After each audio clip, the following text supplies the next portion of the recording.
to the question, hey, is that kind of creative messiness compatible with minimalism? The first thing I would say is, even if it is not, throw away the minimalism and hang on to the creativity. Yes. Because creativity is life. Yeah. And life is about the playful, authentic expression of creative energy.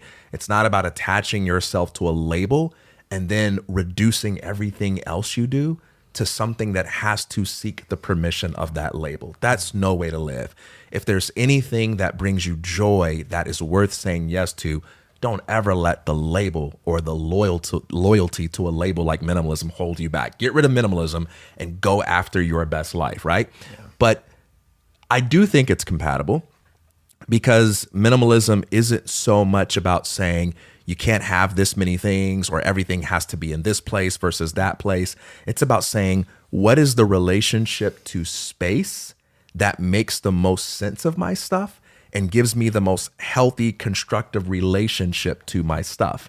Like David Allen, who you introduced me to in the GTD method, he talks about how organization is everything being in the place it needs to be in order to serve the purpose that it needs to serve. That's organization, nothing else. So you can't say it's organized if it's here versus here. You can only know if it's organized if it's in the place that it needs to be to serve the purpose that it needs to serve.